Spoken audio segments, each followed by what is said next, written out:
Hello, welcome. I'm Rene Valentina, and this is Musing Interruptus.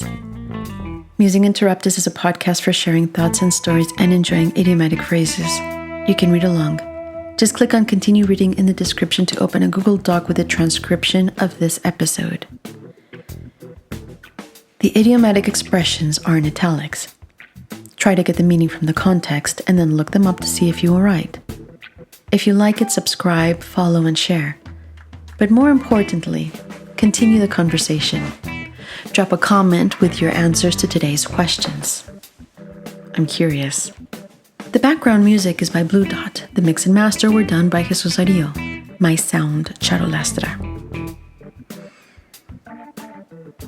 The last one. In Spanish, la última y nos vamos. Possibly. We all get there if we live long enough. Actually, time is only relevant for the firsts.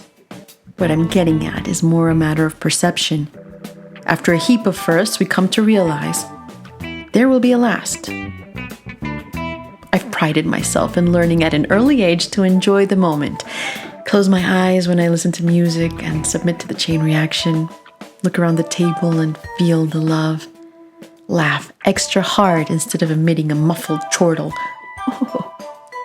Mindful about the good things.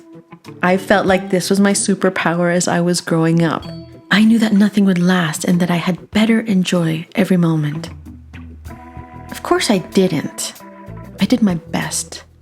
Some days I was great at it. Others, I focused on what I didn't have, on feeling left out and not getting what I wanted.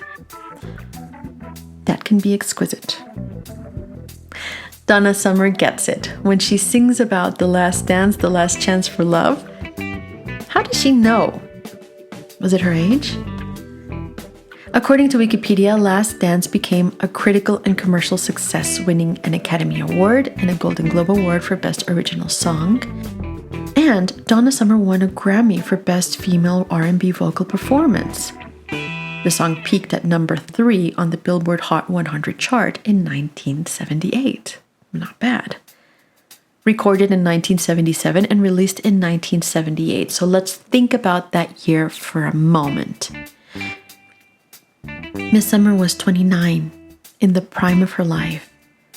29 can't be the last chance for love. For disco, on the other hand, the situation was different. Disco stems from the French discothèque, a library of records. For those of you who might not be familiar with this concept, it is a nightclub where people play records instead of having a live band. There are lights, and it is very conducive to having a jolly good time while listening and dancing to music. This genre started in the late 1960s as a counterculture movement against rock and as a refuge from wars, economic crisis, and social injustice. Disco fever infected people who enjoyed dressing up, dancing, and taking mood enhancers. My logic tells me if the music isn't releasing endorphins, you might be inclined to take a little something to make the music bearable. I kid. Kind of. Cocaine and Quaaludes were the go-tos of the era.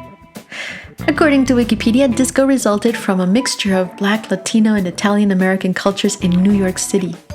Ashley Sierra from PBS 2024 adds how people who hadn't made it in the rock world or who were culturally not part of the mainstream found an outlet in disco.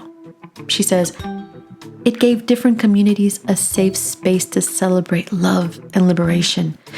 It was an opportunity to find people who looked like you, thought like you, and perhaps most importantly, danced like you. This was especially liberating for the LGBTQ+ community. Oppression came from the legal system and friends, neighbors, colleagues, and police. It was illegal for two people of the same sex to dance together, let alone have public relationships. Even when a 1971 law made same-sex dancing legal in New York City, wider society refused to tolerate it. For many, being queer became about looking out for each other, and disco was one way to do that. That has given me a whole new perspective of just why you can't stop the music. She goes on to explain that discos were mostly underground, out of sight and mind, making space for the free expression of sex identity and busting a move while doing the hustle. Disco was a way of focusing on enjoyment rather than the fear. I get that. Perhaps my lack of appreciation is rooted in a false depth perception. I guess art can take many different paths. The one that leads you to face reality, and the other that leads you to at least simulate you're evading reality. On one hand, we have It Ain't Me, Babe by Bob Dylan in 1964, and on the other, we have I Feel Love by Donna Summer in 1977. Well, okay, so I should be comparing music from the same year.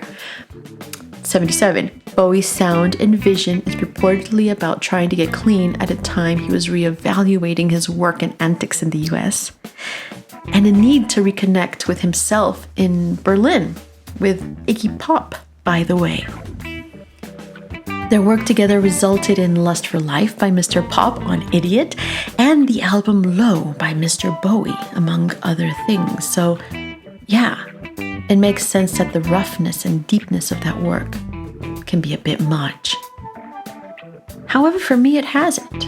I'm in my 40s and I'm still hooked on rock and punk, and there is space to blame the Beatles breaking up for disco. We can blame the Beatles for a lot, including punk. They did a lot of good. I'm not saying disco is bad.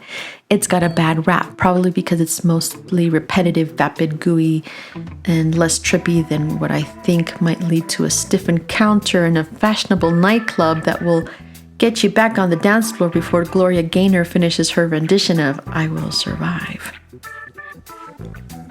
It is interesting how much has come out of New York. There are cities that inspire creativity, but that's neither here nor there. I'm trying to get to the death of disco. Some might consider it was murdered in what was called the Disco Demolition Night.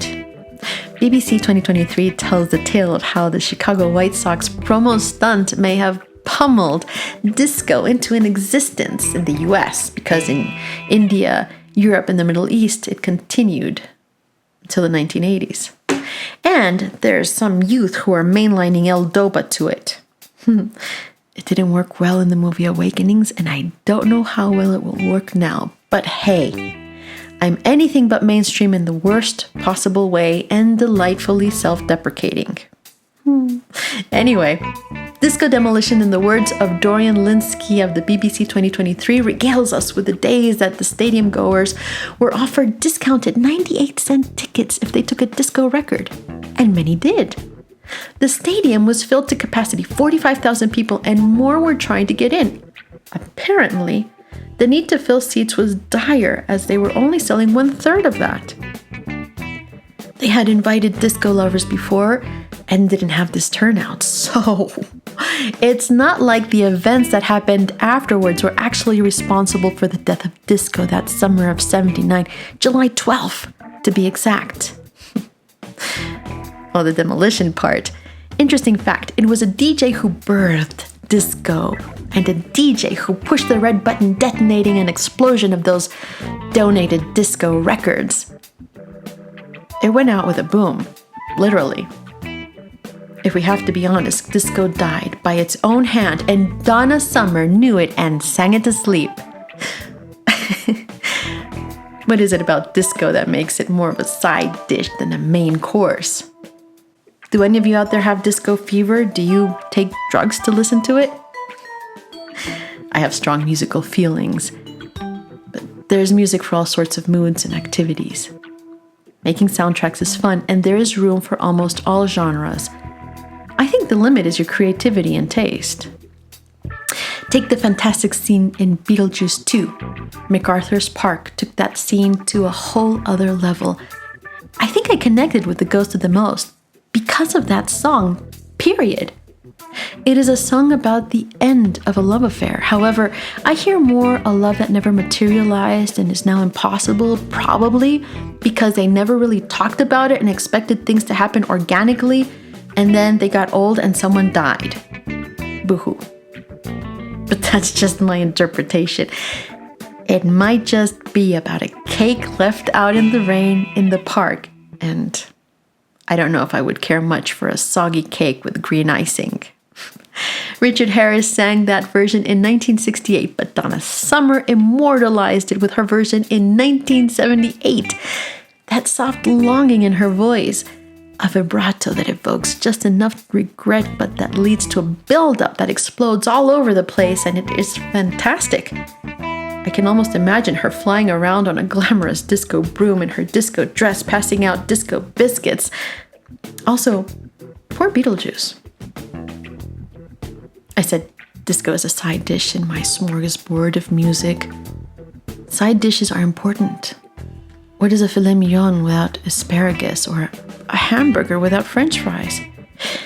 Not bad, but not totally satisfying. You should know that I was going to speak of the darkness, about realizing, of experiencing the last time, the last conversation, hug, kiss, dance, the last time you fall in love, your last first day at a new job, your last new friend.